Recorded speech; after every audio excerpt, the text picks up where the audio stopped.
right, ladies and gentlemen, one thing for certain is that Wuthering Waves has been giving out a ton of news on the 2.1 update. A lot of different things over here, like Phoebe's weapon, negative statuses, even her entire kit, and obviously, right, her combat showcase. So what we're going to be focusing on today is the breakdown of what she is looking like on the battlefield, while also taking the time to focus a little bit about her kit. So with that, we got a nice, short, little, sweet 1-minute combat showcase. We're going to start off with that, and then get into the specifics about how she's dealing all this damage. All right, so if it wasn't very clear enough, Phoebe, despite being in a rather religious looking organization like the Order, very heavily inspired by the modern day church, as you can imagine, she is a witch. She kind of has like that whole magical aesthetic that seems to, I mean, if you're familiar with history, you know what happened to witches. You know what happened to witches during a time when, religions like Christianity and stuff are reigning very, supreme in the law. So this is one of the most ironic things that I can imagine with her kit. And I personally think it's pretty funny. Got a broomstick. I resolve disputes in the Sentinel's name. I've been a little bit iffy about Phoebe's voice acting, and I am not feeling a lot of confidence from that very first line. Let's just play it again. In the Sentinel's name. Yeah, that sounds a little bit. I think the right word for it is kind of yang-yangy. I hope she doesn't sound like this throughout the entire story quest. I hope like maybe this is just like a one-off thing from just her character demo, but it's definitely not at the same quality as somebody like Carlotta. Let's just be honest here. I see a lot of people saying Card Captor Phoebe. I imagine why. I can imagine why, ladies and gentlemen. I'll take care of it. And the other thing is they're bringing back the 3D to 2D transitions, ladies and gentlemen. They kind of did away with these way back with the release of Camellia, though Camellia wasn't 1.4, so that was really only 2 versions ago. They did away with them for Camellia, and they didn't have them for Carlotta or Rosia. But I do believe with all of the feedback that Kuro's been given, they've added them back into the game. And this one, I mean, let's be honest here. That looks pretty good. And no nose. Love the music, very, very hyper poppy. And she's got lasers. Creates a field. Reflects light in the field. Sentinel protects me. Okay, a lot of AoE damage. A lot of AoE damage. She's beating the shit out of these rocks. If you guys are familiar with Genshin Impact's latest trailers for Solali, this actually looks a lot. I would say that Kuro's maybe at the risk of some plagiarism claims here. This looks quite a bit like Solali's Solali's actual demo. This is almost like a carbon copy, if I'm frankly being honest. But it fits the vibe of the character, and obviously, right, this is just the combat showcase. They still have a whole goddamn trailer or the character that they're going to be releasing. Remember, we're almost done with this one. It's a minute long, so do keep that in mind. It's pretty much anime inspired from Solali's trailer, but this, coming up right after her release, it's pretty close. It's pretty similar. You just have echoes instead of her puppets.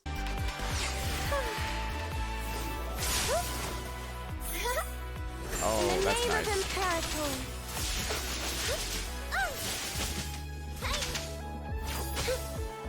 She's got teleportation too, so a good bit of combat mobility as well.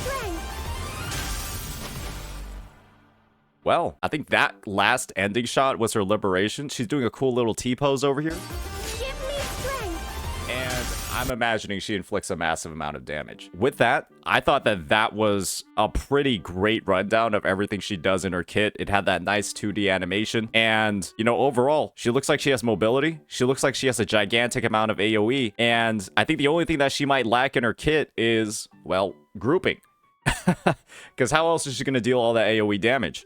That was an awesome combat showcase. The only thing I would say is I kind of wish that she was doing these moves against maybe bigger targets, right? I think all she does is she just fights the same exact rocks across this entire trailer. And I wish we could maybe see a little bit more of her in actual combat.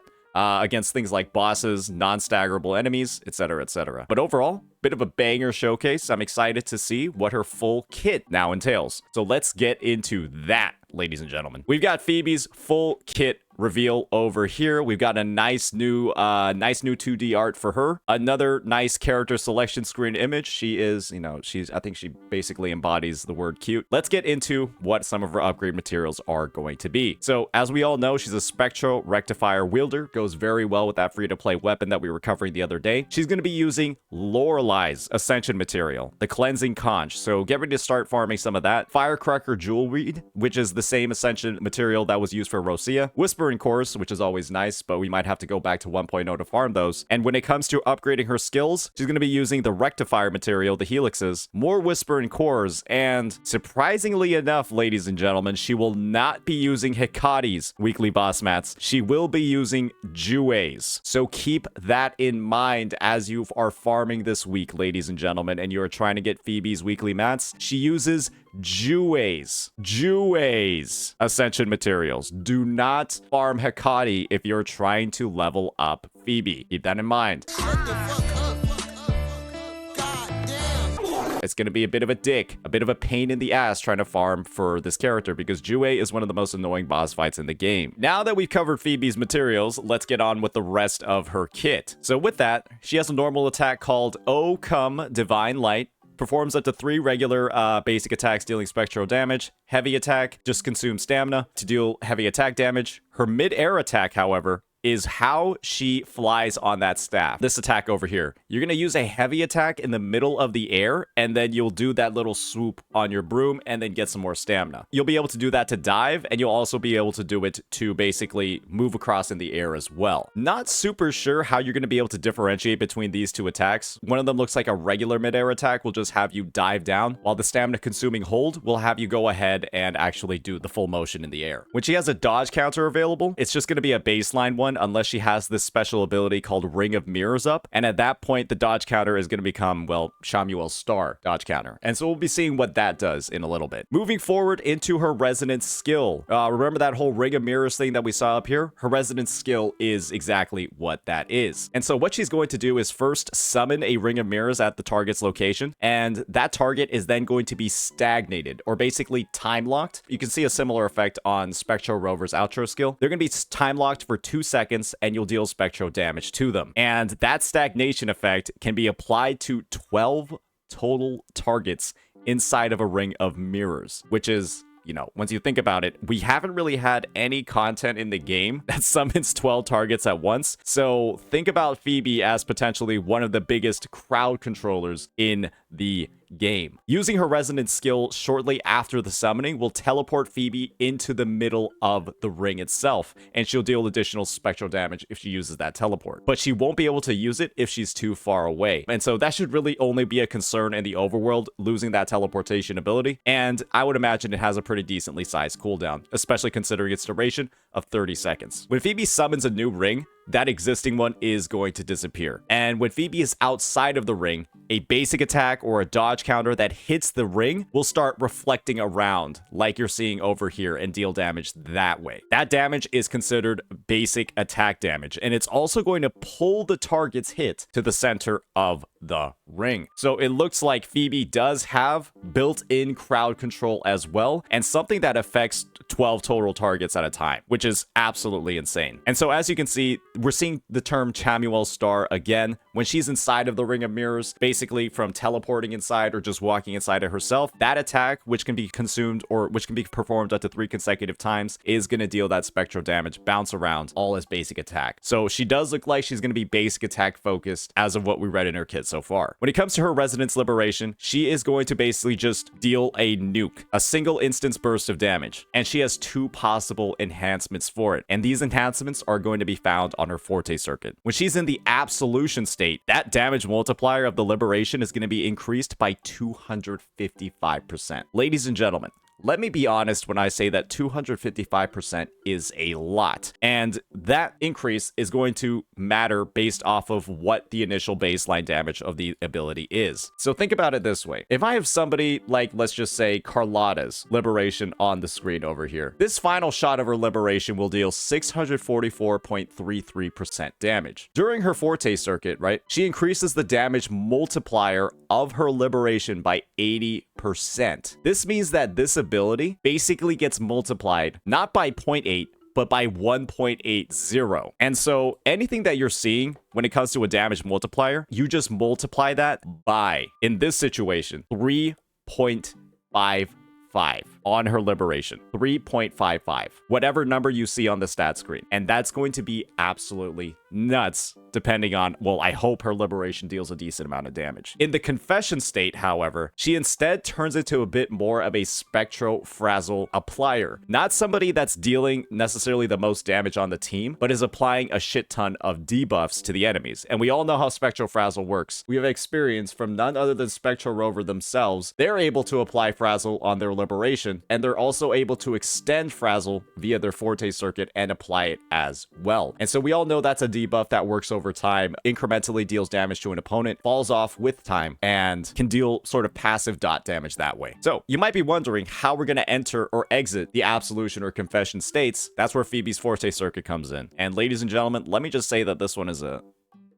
potentially a little bit complicated. So let's get right on into it. So when Phoebe's prayer is full, or her Forte circuit, she can consume all of her prayer to cast one of the following skills. Holding her heavy attack will trigger Absolution Litany, which is going to deal spectral damage one time, apply one stack of Spectro Frazzle to the target's hit, and then she'll enter the Absolution status, which allows her to basically focus more on being a main damage dealer. And that's how we're going to access that huge multiplier increase on her Liberation. However, if holding down her Resonance skill is instead going to use Utter Confession, dealing spectral damage, applying that same one stack of Spectro Frazzle to the target's hit, but then Phoebe's going to instead enter the Confession status, which is going to allow her to better exploit or apply Spectral Frazzle to the enemies. You can only be in one state at a time, and entering one is going to exit the other. And when Divine Voice isn't exhausted, basically it's a second meter that pops up close to her Forte circuit, she's not going to be able to cast Heavy Attack, Absolution Litany, and enter the Absolution state, and she's not going to be able to enter the Confession state with Utter Confession and a Resonance skill. So she basically has two different stances that she can use. One focused more on applying damage, one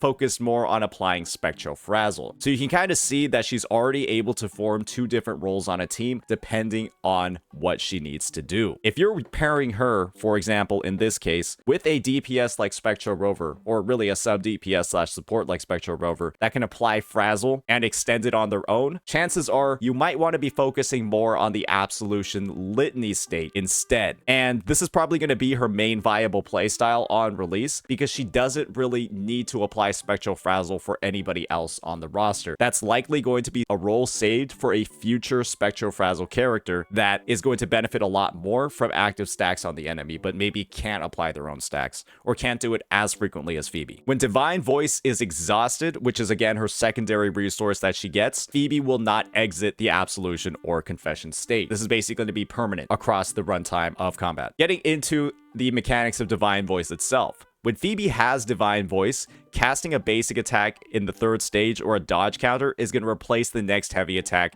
with Star Flash, which is going to deal spectral damage at the cost of that Divine Voice we were just talking about. So when she's in Absolution, that's going to reduce the Divine Voice cost by 15, and when the targets hit have Spectral Frazzle on top of them, that skill is going to gain 256% damage amp. So yeah, that damage amplification that we're seeing over here, 256%, that is absolutely massive. And it has a very similar effect to what we were looking at before with the whole amp with her Liberation. When she's in the Confession state, however, she's going to apply 5 stacks of Spectral Frazzle to the target's hit. So as you can see, two different stances, one focused a lot more on raw DPS, the other focused a lot more on applying the debuffs to the enemies. And like I mentioned before, if you're using her with Spectral Rover, who can already apply a shit ton of Frazzle on their own, you're probably going to stick with Absolution on release. So Phoebe can hold up to 120 prayer, and she automatically gains 5 prayer every second. And when it comes to Divine Voice, she can hold up to 60. Casting Heavy Attack, Absolution, Litany, or Resonant Skill Utter Confession, how you enter into the different states, is going to restore 60 Divine Voice. So she'll be able to cast 2 of these Star Flashes in Confession state, and she'll be able to cast 4 of these Star Flashes in the Absolution state. So 4 casts of that Enhanced Heavy Attack if you're in the DPS mode, 2 casts if you're in the debuff applying mode. So already, right off the rip, this feels like 2 characters in one. She honestly feels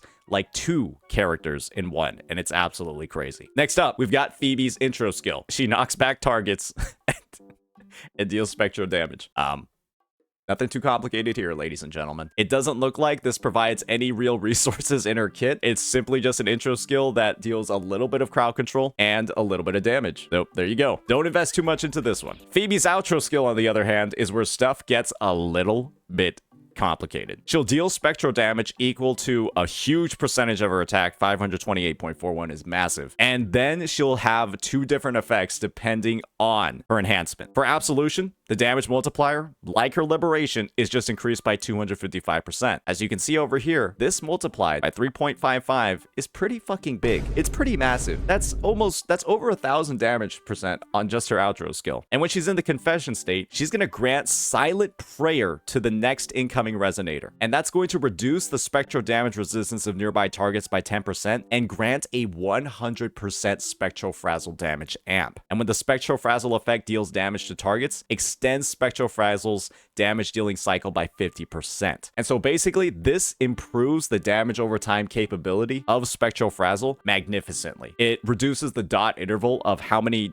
ticks they're going to receive over time, and also amplifies the damage by 100%. However, what you have to keep in mind is that Spectral Frazzle, ladies and gentlemen, doesn't really deal a lot of damage in the first place. And so I'm not really sure if Spectral Rover is going to be the best character to capitalize on this effect, but this definitely opens up the door to some unique dual DPS compositions potentially, with both characters actually on the Spectral Frazzle set and receiving those massive 20% crit rate buff and that increased bonus to spectral damage once all of those stacks are filled. Because believe me, ladies and gentlemen, it's going to be pretty easy to build up those stacks if Phoebe's in the Confession state, because she applies a lot of them. A lot. Now that we've covered everything when it comes to her actual abilities, let's read some of her inherent ones. So, Presence, first inherent skill. Her mid-air heavy attack can be cast another time. And while in the Revelation state, her spectral damage bonus is going to be increased by 12% depending on which state she's in. Actually, it just depends on whether or not she's gotten into a state. Using either of these is going to give you that damage bonus. So definitely keep in mind that an attack 3 cost might potentially be optimal on her depending on how calculations work out, because she does have a built-in spectral damage buff, much like characters like Jinxie or Camellia, who are a bit more optimal with a attack 3 cost with their signature. This is a brief combat guide on her, and I'm pretty sure it's some of the stuff that we saw in the trailer. Just when prayer is full, enter Absolution or Confession, use a normal attack or a held resonance skill to enter into either of those states, holding both of those buttons down, and she deals extra damage over here and applies more frazzle over here, depending on which state that she uses. So overall, I think that this character is going to be one of the best pulls on the roster, just from the perspective of you literally get 2 different and unique play styles with her. You get 2 different or unique play styles. One as a raw damage dealer that gets benefits from people applying Spectral Frazzle for her, and the other is a debuff applier who amplifies the archetype immensely, allows Spectral Frazzle to deal a ton more damage and have way greater uptime on its actual ticks. And so I'm going to be honest, she does look like somebody that's going to need a partner in her DPS state, and she's also somebody that needs another type of partner who can leverage her Spectral Frazzle stacks while in her debuffing state. So a little bit teammate reliant to actually get up and running, but thankfully, ladies and gentlemen, we all should have one character on the roster who can support her pretty damn well when it comes to applying Spectral Frazzle and allowing her to actually use her Absolution state. And so all I have to say about this is that there's a lot of stuff to look forward to when it comes to Phoebe. She's looking like one of the best pulls in the game from a raw damage perspective, and also just from a gameplay perspective, because she's got that built-in mobility that looks, pretty nice. And she's also got some massive nuke capability in her kit. And I'm excited to see just how high her numbers can go with the right builds. So with that, let me know what you all think. Is she really as high value as I think that she is? And whether or not you think you're going to pull her. Peace out.